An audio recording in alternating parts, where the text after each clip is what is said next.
so glad to be back on this show. I missed this place.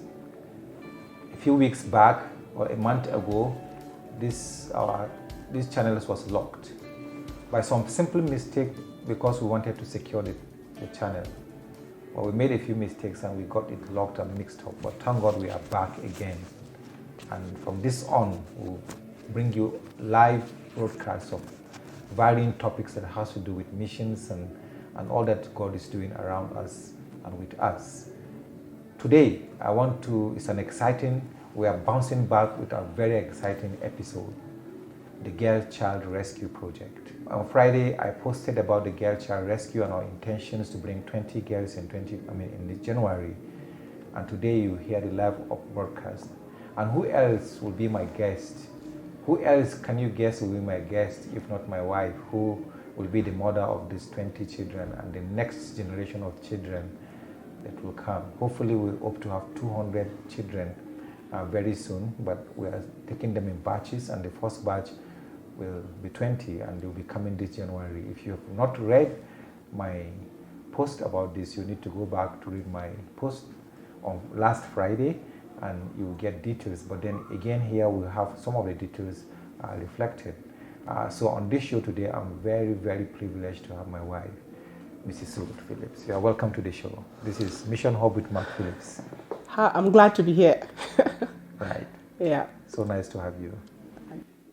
Ladies and gentlemen, my wife is here because she's going to be the mother of the girl child. I'm the father. In fact, she's going to be the grandmom and I'm going to be the grandfather.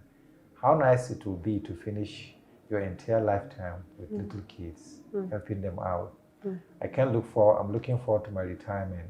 I'm looking forward to this area of children around, and we just can't wait. We love children, the whole of our family loves children, and we just can't wait for this.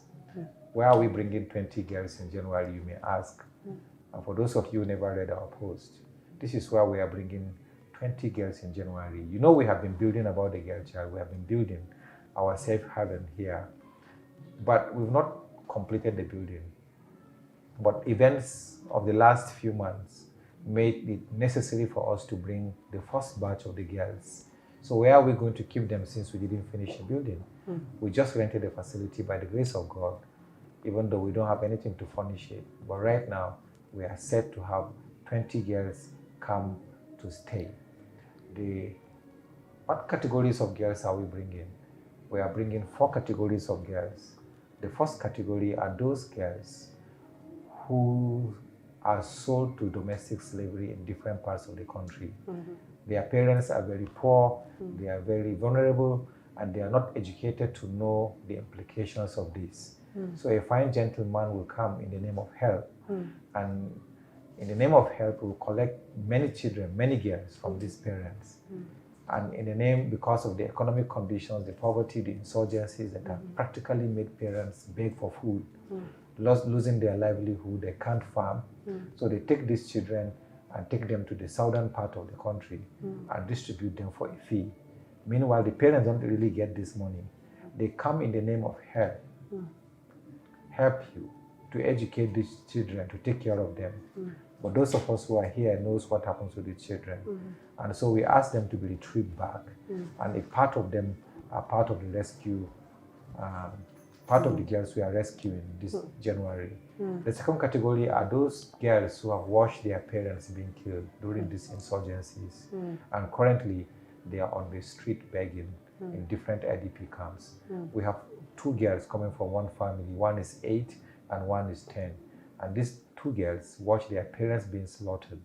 And then right now, we are bringing them and they are on the street begging. I will know what this means.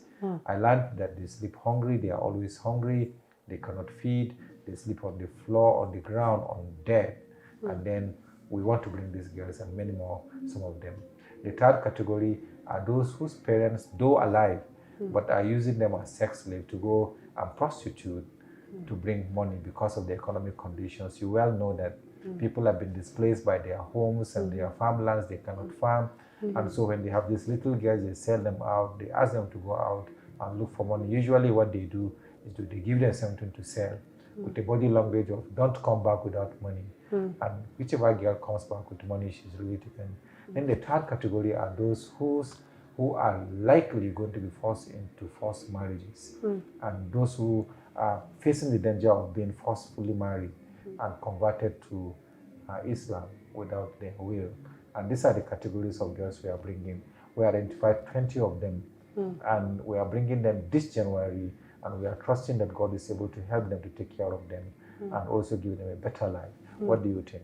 Yeah, I think when you look at the scenario of what is happening in the country, you know there's no better time for them to be here than now. Over the time you have read from his story, from the other write-up that Mark has been doing. You are not good in writing. I wish you can write, but you are not. Oh yeah, I'm not good in writing, but I can talk. And thank God he invited me in one of his shows so that I'll be able to talk, because that's my strength. Now, looking back at the girl child, especially I'm coming from the corner too, I understand what it means for a girl to be a girl. Now, based from that angle, we are bringing these children. Now, add to that, the poverty level, the insurgency, all this contributed to all what is happening in our other side of the country. And that's why we realize that the best time for us to come and the best time to start this mission, God is leading us to do. Because we know that it is God's project. And that's why we're trusting God, and we're believing that by January 2023, we're going to bring this 20 and we're going to start a new life. Why are we bringing them here? Because we want to change the narrative, the story of the background, where they are coming from, because most of them are really coming from a typical village. And not only that, we are looking at the fact that apart from saving them from this crisis and rescuing them from whatever threat that bedevil them, we are also going to disciple them and raise them as manpower for the gospel for the future generations. We are actually trying to raise people like us and better than us. Those of you who understand the dynamics of Nigeria, you will know that we have very limited manpower in the Northwest. We have very few Christians in the Northwest, and we need to raise manpower. And like my wife will always say, to educate a child, of course, this is a popular saying already, to educate a girl child is to educate a nation. I think one of the educationists said that, and that is our focus, to bring these children, to give them education, but also raise them as manpower. Hopefully before the end of next year, we'll be able to finish our building, and then we'll move them there so that we don't have to pay rent the second time. Now, there are several dynamics involved in bringing out this girl, the girl child. One is the tribal, cultural dynamics. And part of the dynamics is that we are bringing children from different culture into another different culture. We are very careful about disengaging, letting them not disconnect from their own culture. So what we'll do is that for every culture, for every tribe we'll bring, we'll bring a house parent from that child. And then we want them to maintain their own culture, their distinctives, their way of life, and their foods and everything. So we are currently doing a lot of plan in which, so that when they come here, they don't just lose their own culture, number one. Number two, since they are going to be also with many diverse cultures, we want them to be able to learn other cultures and appreciate and also learn to live with other cultures. That is huge for us, and we are waiting for that. How do we take care of this child? Now, that's the step of faith. And everybody that knows Mac Phillips know him with a faith man. Everybody is a guy. He can come out. He's my husband. We've been there for decades, but when he comes, we bring a big topic, big project. I was like, I know he is there, and I just support. We go all the way, and that's the step we're taking all the way. And because we know God has been there, he is a step of faith. And because God has blessed us with you people out there, many of you have come all the journey so far. Many of you have been there with us, and that's why we're taking it. And one of the things we are sure of is God is in this, and we know He's good. We have a big facility. It's so beautiful. When you go back to the Facebook, you'll see this very beautiful site. But then in there, it's empty. But one thing we know, before January, that place is going to be filled, and the children are going to have master. He was talking about maintaining their culture. Now, it's to add to what they are going back to school. Now, the educational aspect of it, with the cultural part, and then with the disciple and the Christian value, now they come out with a better worldview. The house is currently empty. She talked about the God we trust. For me, I actually think that if you are called into something, you should just believe God. And if we look at where we built, we bought the land in January through a few friends. Actually, it started with a family.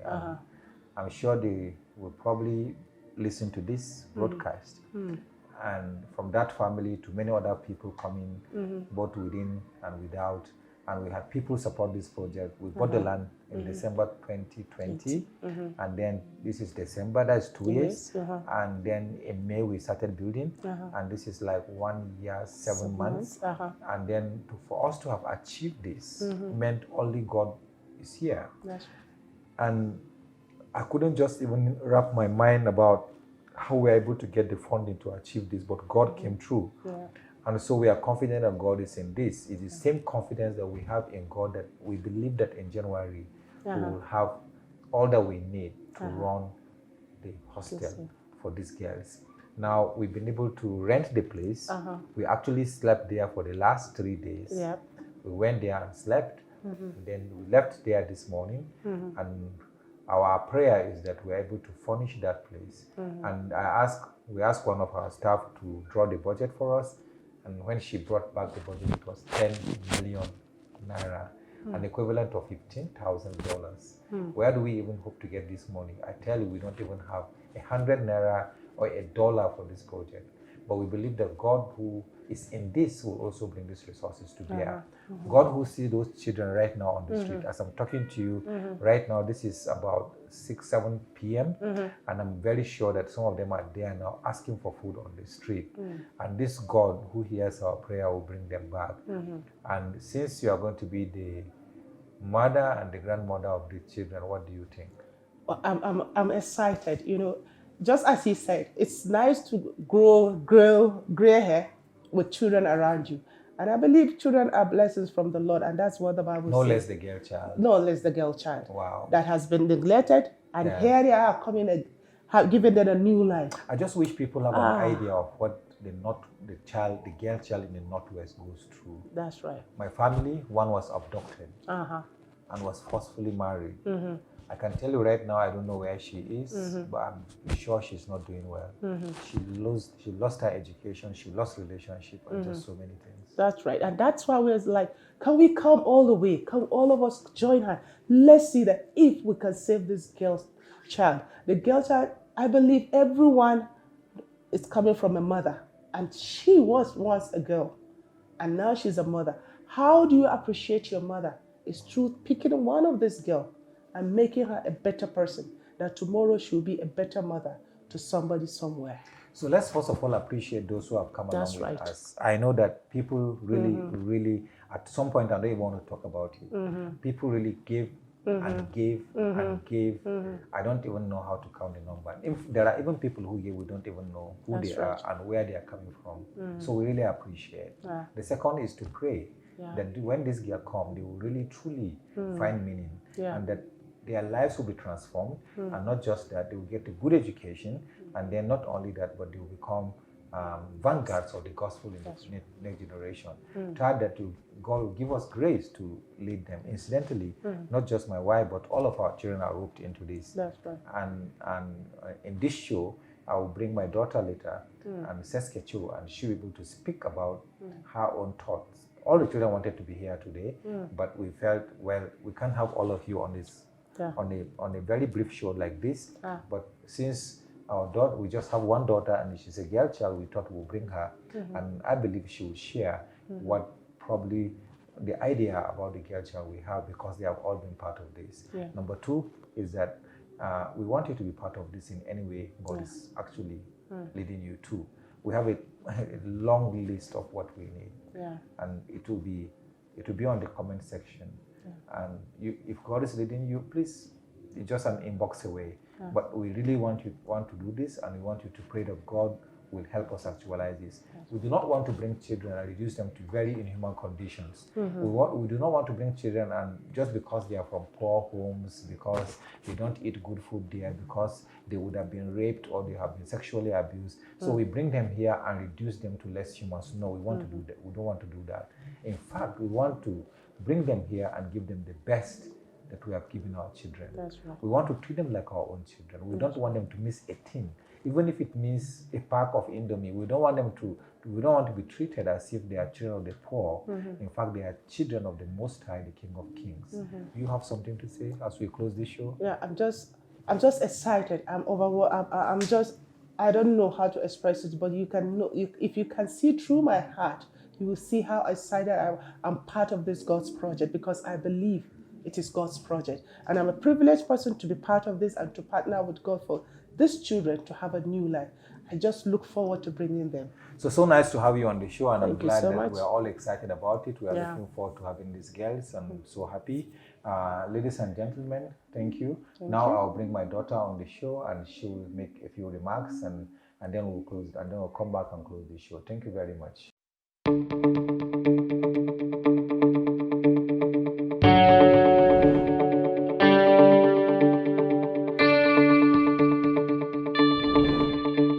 Hello everybody, my name is Hedges of Phillips. I hail from the northwestern part of Nigeria, and I'm here to talk about the Girl Child Rescue Project.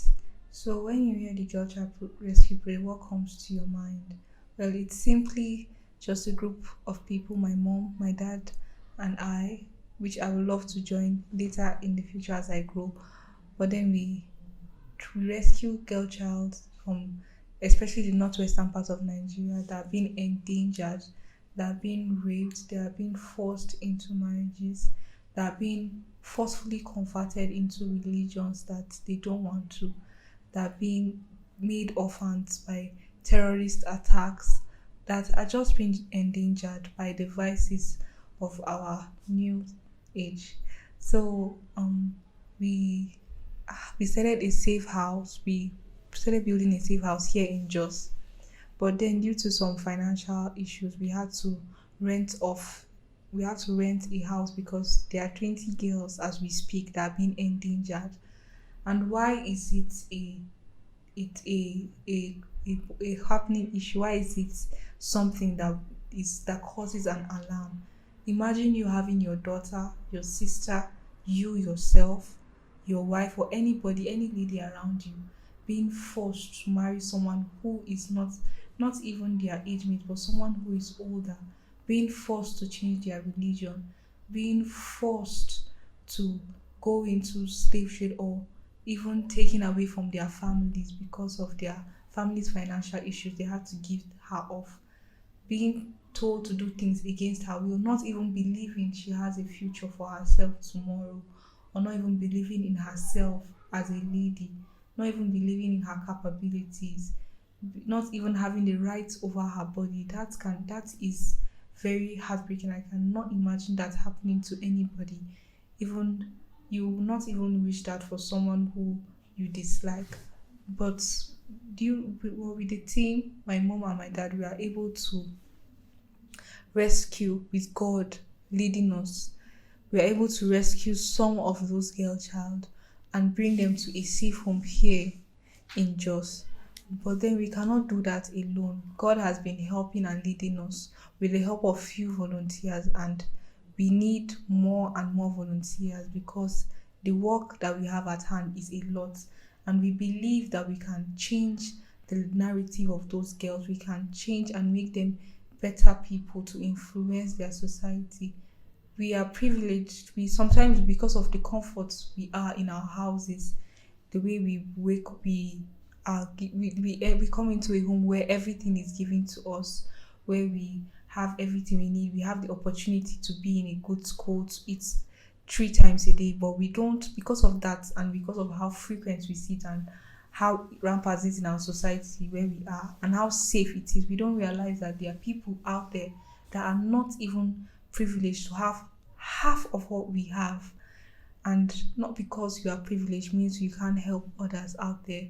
So we are calling out to you watching us. We are calling out to everybody to join this movement to save that girl child out there that is being raped, that is being abused, that is being forced off into marriage, that is being forced off into religions that she doesn't want, that is being taken off her rights are being taken off, that doesn't even have the right to speak or have her future taken out of her. We are calling out for you to be part of this movement, to be part of this great change in our society, in Nigeria and the world as a whole. Ladies